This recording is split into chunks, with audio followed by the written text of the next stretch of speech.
நாட்டின் கண்கள் வெல்லும் தமிழ் பெண்கள் லட்கி ஹூ லட் சக்தி ஹூ அப்படின்னு சொல்லிட்டு இங்க எம்.கே. ஸ்டாலின் அவர்கள் மற்றும் பிரியங்கா காந்தி போன்றவர்கள்லாம் வசனங்கள் சொன்னாலுமே உண்மையிலேயே நாட்டுல பெண்களுடைய பாதுகாப்பு எப்படியா இருக்கு அப்படின்னு சொல்லிட்டு சமீபத்தில் என்சிஆர்பி ஒரு டேட்டாவை வெளியிட்டிருக்காங்க. இது ரொம்பவுமே அதிர்ச்சி தரக்கூடிய டேட்டாவா இருக்கு. குறிப்பா தமிழ்நாட்டில் மட்டும் பெண்களுக்கு எதிராக நடந்த குற்றங்கள் அப்படிங்கிறது 8900 சொச்சம் குற்றங்கள் நடந்திருக்கு 2023 மட்டும்.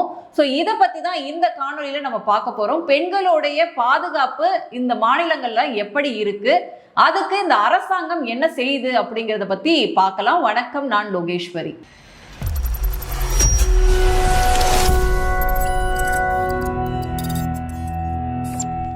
என்னதான் நம்மள நம்ம ரொம்ப மாடர்னைஸ்டா காட்டிக்கிட்டாலுமே இன்னைக்கும் பெண்களுக்கு எதிரான கொடுமைகள் அப்படிங்கிறது நடக்கிறது அதிகமாக தான் இருக்கு அப்படின்னு சொன்னோம். குறிப்பா இங்க போதை கலாச்சாரம் அதிகரிச்ச பிறகு பெண்களுக்கு எதிராக நடக்கக்கூடிய குற்றங்கள் அப்படிங்கிறதும் அதிகரிச்சிருக்கு. இதை நம்ம தரவுகளோட தான் சொல்லணும். ஏன்னா சமீபத்தில் 2023க்கான டேட்டாவை நேஷனல் கிரைம் ரெக்கார்ட் பியூரோ கொடுத்துருக்காங்க.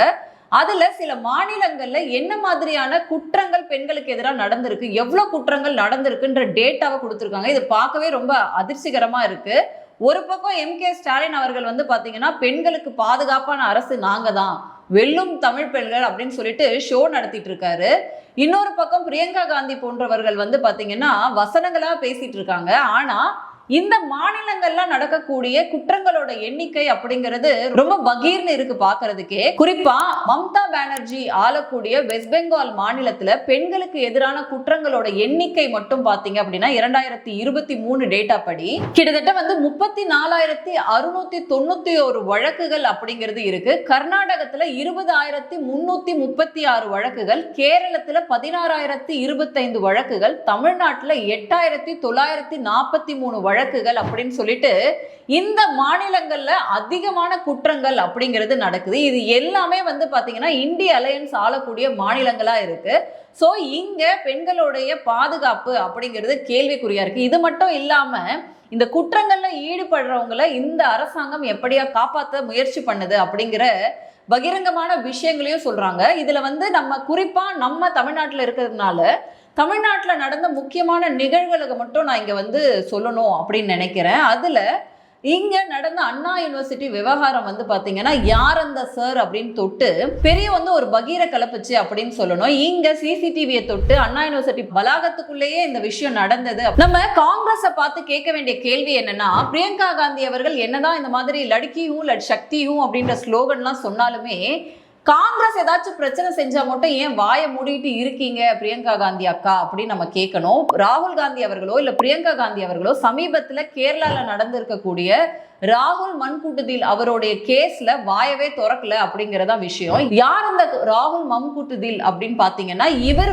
பாலக்காடுடைய சிட்டிங் எம்எல்ஏ, அது மட்டும் இல்லாம எக்ஸ் கேரளாவுடைய யூத் விங் பிரசிடென்ட். இவர் மேல எக்கச்சக்கமான செக்ஷுவல் அலிகேஷன் கம்ப்ளைண்ட் ஆனது வருது. இவர் பாத்தீங்கன்னா செக்ஷுவல் ஹராஸ்மெண்ட், அதுக்கப்புறம் அபார்ஷன் பண்ணது, மிரட்டுறது, நிதியை சுரண்டுறது போன்ற பல குற்றங்கள் எஃப்ஐஆர் பதிவு செய்யப்பட்டு ஸ்பெஷல் இன்வெஸ்டிகேஷன் டீம் கடந்த ஜனவரி 11 இவரை அரெஸ்டும் பண்ணியிருக்காங்க. இதுக்கு ராகுல் காந்தி போன்றவர்கள் கண்டனங்கள் தெரிவிச்சாங்களா, ஏதாவது வாயை திறந்தாங்களான்னு பாத்தீங்கன்னா கிடையாது. அதோடு மட்டும் இல்லாம இவர் இன்னுமே பாலக்காடோட சிட்டிங் எம்எல்ஏவா தான் கண்டினியூ ஆகுறாரு. இதை பத்தி அந்த கட்சியோடைய ஒர்க்கிங் பிரசிடெண்டா இருக்கக்கூடிய ஷெஃபி அவர்கள் கிட்ட கேட்கும் பொழுது இது அரசியல் காழ்ப்புணர்ச்சியோட செய்யற விஷயம், இது எங்களுடைய கட்சியோட உள் விவகாரம் அப்படின்னு பூசி முழுகிறாரே தவிர இந்த மாதிரி டிஜிட்டல் எவிடன்ஸோட போய் சிக்கி இருக்காரு செக்ஷுவல் ஹராஸ்மெண்ட் கேஸ்ல. இவரை பாதுகாக்கிற வேலையை மட்டும்தான் காங்கிரஸ் செய்யுதே தவிர இங்க எங்க விமன் ப்ரொடெக்ஷன் அப்படிங்கிறது வந்துச்சு. ஒரு பெண்ணுக்கு எதிராகவோ இல்ல பல பெண்களுக்கு எதிராகவோ குற்றம் செய்தவரை இன்னும் நீங்க பதவியில வச்சிருக்கீங்க, வெறும் கட்சியில இருந்து நீக்கி வெறும் கண் துடைப்பு தான் செய்றீங்க. ஏன் அவரை எம்எல்ஏ பதவியில இருந்து நீக்கல, அவருக்கு எதிரான விஷயங்களை ஏன் பேசல, ஏன் பெண்களுக்கு ஆதரவா குரல் கொடுக்கல அப்படின்ற கேள்வியை எழுப்பணுமா இல்லையா? அப்படியே கட் பண்ணி தமிழ்நாடு வந்தோம் அப்படின்னா நம்மளுடைய முதல்வரான எம்.கே. ஸ்டாலின் அவர்கள் தமிழ்நாடு தான் பெண்களுக்கு பாதுகாப்பான மாநிலம் அப்படின்னு சொல்லி மூச்சுக்கு 300 தடவை சொல்றாரு. இங்க முக்கியமான ஒரு கேஸ் ஆனது ஜனவரி 11ஆம் தேதி கேரளால ஒரு கேஸ் மாதிரி இங்கே ஒரு கேஸ்.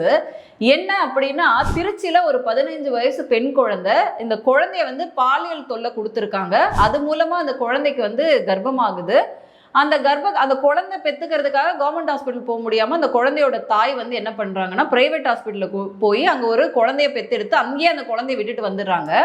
அதுக்கப்புறமா விசாரணை மேற்கொள்ளும் பொழுது இந்த குழந்தையோடைய கேஸ் அப்படிங்கிறது திருச்சியில இருக்கக்கூடிய குழந்தைகள் நல வாரியம் அந்த இடத்துல வந்து கேஸ் பதிவாகுது. அதுக்கப்புறம் இந்த விசாரணை மேற்கொண்டு பார்க்கும் பொழுது அந்த குழந்தையோட தாத்தா, இன்னும் சில பேர், அப்போ தாத்தாவோட தம்பி அப்படின்னு சொல்லி பல பேர் அந்த குழந்தைய வந்து நாசம் பண்ணியிருக்காங்க. அது மூலமாக தான் அந்த குழந்தை வந்து பிரெக்னென்ட் ஆயிருக்கு.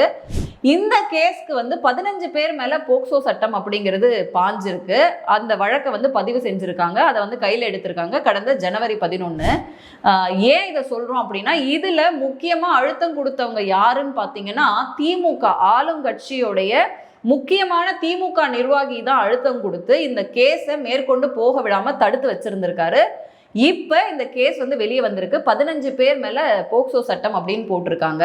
ஏன் நான் சொல்றேன் அப்படின்னா, ஒருத்த அயோக்கியம் இருக்கானா அவனை பாதுகாக்கிற வேலையை மட்டும்தான் திமுக செய்யுதா இல்ல காங்கிரஸ் செய்யுதா அப்படின்ற கேள்வி எழுப்பணும். இல்ல மற்ற கட்சிகள் இதை செய்யலையானா எந்த கட்சி செஞ்சாலும் இது தப்பு தான் அப்படிங்கிறத நம்ம சொல்றோம். அப்ப பாதுகாப்பு, மக்களோட பாதுகாப்பு, ஒரு குழந்தையோட பாதுகாப்பு, ஒரு பெண்களோட பாதுகாப்பை உறுதி செய்யறதுக்கு தான் இங்க வந்து அரசாங்கம் அப்படிங்கிறது இருக்கு.